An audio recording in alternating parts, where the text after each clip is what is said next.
అనుమతులిచ్చింది గోరంతా తవ్వుకుపోతుంది కొండంతలా మారింది కొందరి నిర్వాకం. నాగర్ కర్నూలు జిల్లా తెలకపల్లి మండలం నడిగడ్డలో మట్టి మాఫియా అక్రమ రవాణాతో చివరకు కొండే మాయమయ్యే పరిస్థితి నెలకొంది. ఆ గుట్టనే ఆవాసంగా మార్చుకున్న జీవులకు నిలువ నీడ కరువవుతోంది. మట్టి తరలింపు పేరుతో సాగుతున్న చెట్ల నరికివేత పర్యావరణానికి ముప్పుగా పరిణమిస్తోంది. అనుమతుల మాటున సాగుతున్న మట్టి అక్రమ రవాణాపై తహసీల్దార్ నుంచి జిల్లా ఉన్నతాధికారుల వరకు ఫిర్యాదు చేసినా పట్టించుకునేవారే కరువయ్యారు.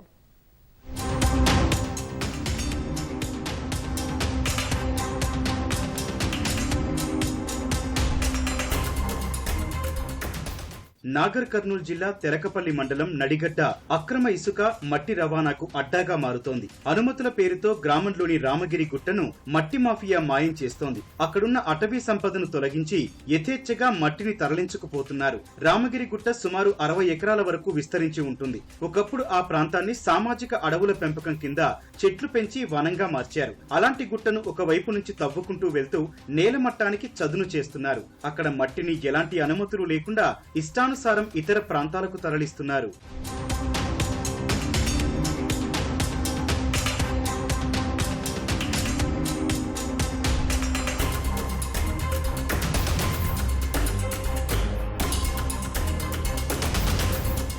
నడిగడ్డ పరిధిలోని సర్వే నెంబర్ 188లో ఎకరంలో 5000 మెట్రిక్ టన్నుల మట్టిని తీసేందుకు మైనింగ్ శాఖ అనుమతి ఇచ్చింది. దుందిబ్బి వాగుపై నిర్మించే వంతెన పనులకు ఈ మట్టిని తరలించేందుకు అనుమతి తీసుకున్నారు.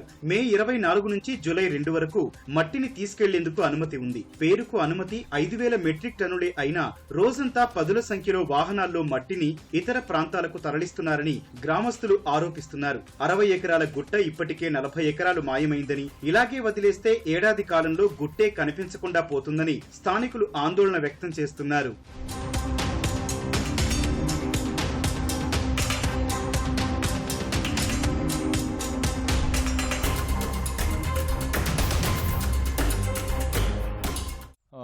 ఎకరాల భూమి 188 సర్వే నెంబరు.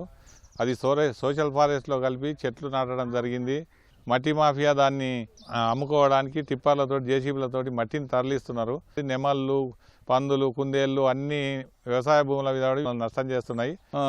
మైనింగ్ అధికారులకు ఎంఆర్ఓకు ఫిర్యాదు చేసినా ఎవరు పట్టించుకోవడం లేదు. అన్ని చెట్లు బలిచిపోయినాయి. పక్క పొడత మొత్తం తీస్తున్నారు. మొరం అనధికారికంగానే అమ్ముతున్నారు. ఇటు 1000 ట్రిప్పులు కొడుతూనే ఉన్నారు. ఎవరికి అవసరం ఉంటే ఆ టిప్పర్ తీసుకొస్తున్నాడు, వేసుకుపోతున్నాడు. మరి మొరం అంతా కొట్టినాక నాటినే చెట్లని పోయి పర్యావరణం దెబ్బతింటది కదా. ఇప్పుడు 60 ఎకరాలు 70 ఎకరాలు దగ్గర ఉంది. అది వాళ్ళు ఏమైనా ప్రభుత్వం పట్టించుకోవాలి. ప్రతిరోజు వందల టిప్పర్ల ద్వారా ఇక్కడ ఉన్నటువంటి మట్టిని తరలించడం వల్ల అక్కడ ఉన్నటువంటి ప్రకృతి సంపద అంతా కూడా తరిగిపోతుంది. మరి దీని గురించి ఏ అధికారి కూడా పట్టించుకోవడం లేదు. ఉన్న 70 ఎకరాల్లో దాదాపు ఇప్పటికే 40 ఎకరాలు భూమట్టంగా చేసినారు. ఎక్కడ తరలిస్తున్నారు, అది ఏ ఊరికి పోతుంది, ఎందుకు పోతుంది అనేది కూడా ఎవరు పట్టించుకునే నాదుడే లేడు.